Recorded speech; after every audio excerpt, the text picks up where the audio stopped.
बरेलीचे झुमके फक्त भारतातच नाही तर सगळ्या जगात लोकप्रिय आहेत. स्त्रियांच्या शृंगारात बरेलीचे झुमके महत्वाचा दागिना असतो. प्रत्येक ठिकाणी प्रत्येक भागात बरेलीचे झुमके बायका आनंदाने परिधान करतात. पण कुंडलपूरला बरेलीचे झुमके शृंगारपणे नाही मान्य करत.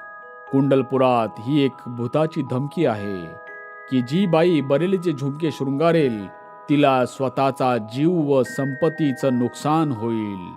भूताच्या या धमकीने कुंडलपूरचे लोक घाबरलेले आहेत आणि ते आपल्या घरातल्या बायकांना बरेलीचे झुमके घालू देत नाहीत. या नियमाला ज्यांनी मान्य केलं ते नुकसानापासून वाचले आणि ज्यांनी नाही मान्य केलं त्यांना नुकसान सोसावं लागलं. नियम न मानणाऱ्यांमध्ये मिसेस वर्माचं नावही होतं. मिसेस वर्मा सिडनीवरून भारतात म्हणजे कुंडलपूरमध्ये आपल्या एका नातेवाईकाच्या लग्नात आलेले आहेत. मिसेस वर्मा लग्नाच्या फंक्शनला जायला तयार होतात, दागिने घालतात. त्याच रूममध्ये मिस्टर वर्मा, नणंद आणि सासूही आहेत. सलोनीच्या पार्टीसाठी मी हे झुमके घालत आहे, ठीक वाटतील ना? वहिनी, हे तर बरेलीचे झुमके आहेत. हो, जेव्हा आपण मागच्या वेळेस भारतात आलो होतो तेव्हा तुझ्या वहिनीने हे बरेलीचे झुमके घेतले होते. पण सुनबाई, हे झुमके आता नको घालूस. हो वहिनी, तुम्ही हे नका घालू. सलोनी, भूताला तू घाबरत असशील, मी नाही. आम्ही अशा गोष्टींवर विश्वास नाही ठेवत. हो सलोनी, हा अंधविश्वास आहे की एक भूत इथल्या बायकांना बरेलीचे झुमके घालू देत नाही. दादा, तुम्ही तरी बोला ना. आम्ही भूताच्या धमकीला मानतो आणि घाबरतोही. हो बेटा, कुंडलपूरला अशा बऱ्याच घटना घडलेल्या आहेत ज्यात भूताने त्या बायकांचे कान कापले ज्यांनी बरेलीचे झुमके घातले होते. मी तर हेच झुमके घालेन, बघते भूत माझे कान कसे कापेल. हे बोलून मिसेस वर्मा झुमके घालतात आणि आरशात स्वतःला पाहतात. मिस्टर वर्मा आपली पत्नी, बहीण आणि आई सोबत कारने लग्नाच्या फंक्शनला जातात. रात्रीची वेळ आहे. निर्मनुष्य रस्त्यावर विचित्र असा आवाज ऐकायला यायला लागतो. नणंद आपली भीती लपवण्यासाठी रस्त्यात मुद्दामहून बोलत असते तेव्हा अचानकपणे कार खराब होते. ह्या कारला सुद्धा आत्ताच खराब व्हायचं होतं. आजूबाजूला तर गॅरेजही नाहीये. दादा, लवकर करा ना, मला भीती वाटते. घाबरू नकोस, मी बघतो या कारमध्ये काय झालंय. मिस्टर वर्मा कारमधून उतरून कारचं बोनट उघडतात. बघतात अचानकपणे मिसेस वर्माच्या ओरडण्याचा आवाज होतो. सगळेजण मिसेस वर्माला बघतात. त्यांच्या कापलेल्या कानातून रक्त वाहत आहे.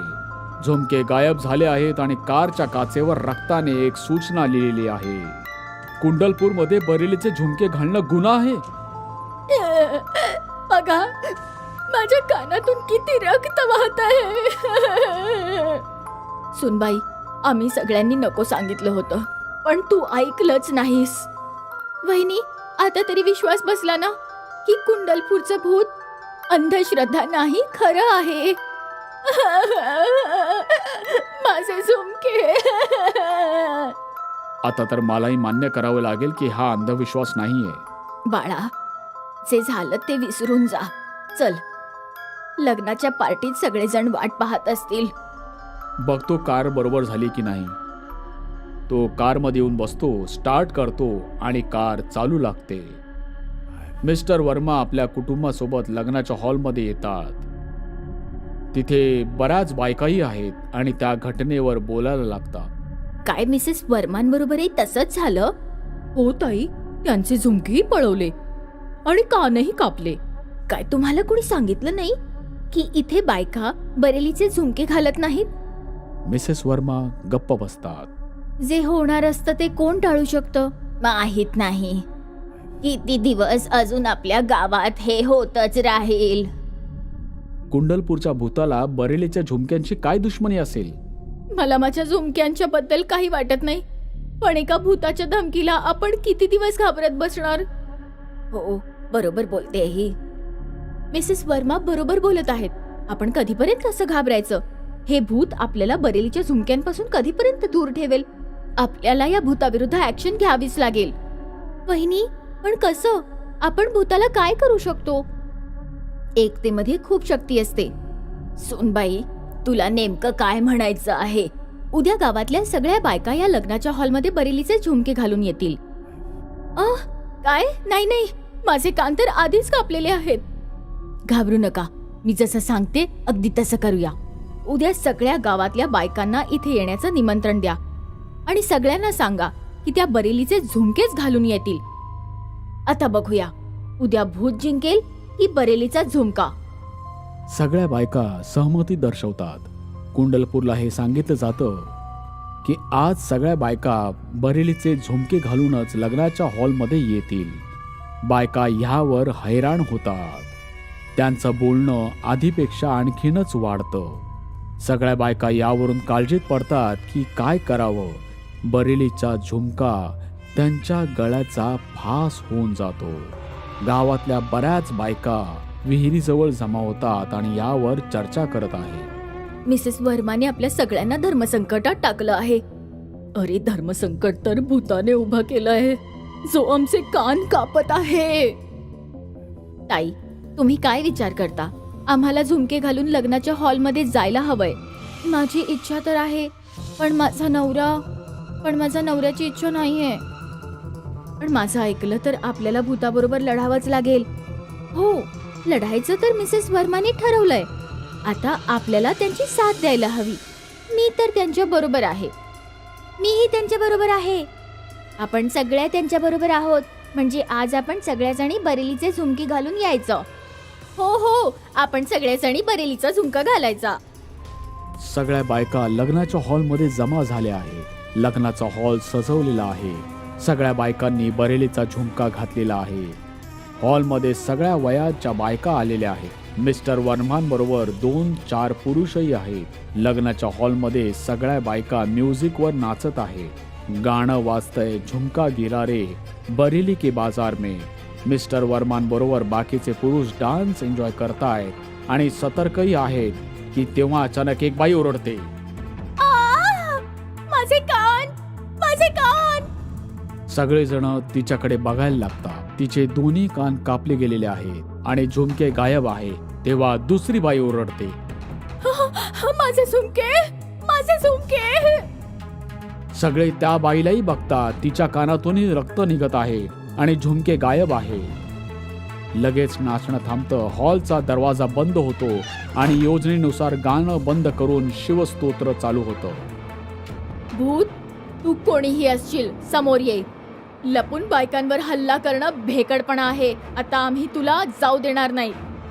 सगळ्या बायका एकमेकांचा हात पकडून राऊंड बनवतात. तेव्हा एका माणसाचा ओरडण्याचा आवाज ऐकू येतो, मला त्रास देऊ नका. समोर येऊन बोल. आम्ही तुझे दुश्मन नाही. तूही आमचा दुश्मन नाहीस. भूत त्या बायकांच्या मध्ये प्रकट होऊन बोलायला लागतो, हे शिवस्तोत्र बंद करा. यामुळे मला त्रास होतोय. माझी शक्ती कमी होते. शिवस्तोत्र बंद नाही होणार. तू गावातल्या बायकांना त्रास का देतोस? त्यांना बरेलीचे झुमके का घालू देत नाहीस? त्यांचे कान का कापतोस? भूत, तू तुझी गोष्ट सांग. तू असं का करतोस? मी कोणी वाईट माणूस नव्हतो. या गावातल्या लोकांनी मला वाईट माणूस बनवलं. कोणी आणि कसं तुला वाईट माणूस बनवलं? माझं नाव प्रदीप आहे. मी शेजारच्या गावात राहत होतो. लग्नानंतर कुंडलपूरला येऊन राहू लागलो. माझ्या पत्नीला दागिने घालण्याची फार हौस होती. ती नेहमी दागिने घालून फिरायची. ती बरेलीचे झुमके नेहमी घालायची. एक दिवस आम्ही बाजारातून घरी निघत होतो. त्या दिवशी माझ्या बायकोने फक्त झुमकेच घातलेले होते. रात्र होताच काही गुंडांनी आम्हाला घेरलं. ते माझ्या बायकोचे दागिने घेऊन पळून जाणार होते. मी आणि माझ्या बायकोने त्यांचा विरोध केला. त्यांनी हत्यार दाखवून तिच्या कानातले बरेलीचे झुमके खेचून काढले. कानातून रक्त यायला लागलं. बायको जखमेमुळे ओरडत होती. तेव्हा गुंडांनी तिची हत्या केली. मी तिला वाचवायला गेलो तेव्हा गुंडांनी मलाही मारलं. तेव्हापासून माझी आत्मा भटकत आहे. मी शपथ घेतली की आजपासून या गावातली कोणतीही बाई बरेलीचे झुमके नाही घालणार. ज्याच्यामुळे माझ्या बायकोचा जीव गेला तेव्हापासून मी बायकांना धमकावणं सुरू केलं. प्रदीप, तुझ्या बरोबर जे झालं याचं आम्हाला वाईट वाटतंय. तुला जे दुःख मिळालं त्यात आमची काही चूक नाहीये. आम्ही सगळ्या बायका मिळून बरेलीचे झुमके तुझ्या बायकोला भेट देणार आहोत. ती ज्या कुठल्या जगात असेल तिला आमची भेट दे. आम्ही गावातल्या बायका तुला आमचा भाऊ समजतो. तुझ्या बायकोला आमची वहिनी. या नात्याला स्वीकार कर. बदल्याच्या आगीत जळणारा प्रतीक भावूक होऊन जातो आणि तो कुंडलपूरच्या सगळ्या बायकांना आपली बहीण समजून तिथून कायमचा निघून जातो. आता कुंडलपूरच्या बायका न घाबरता बरेलीचे झुमके घालून शृंगार करू लागतात.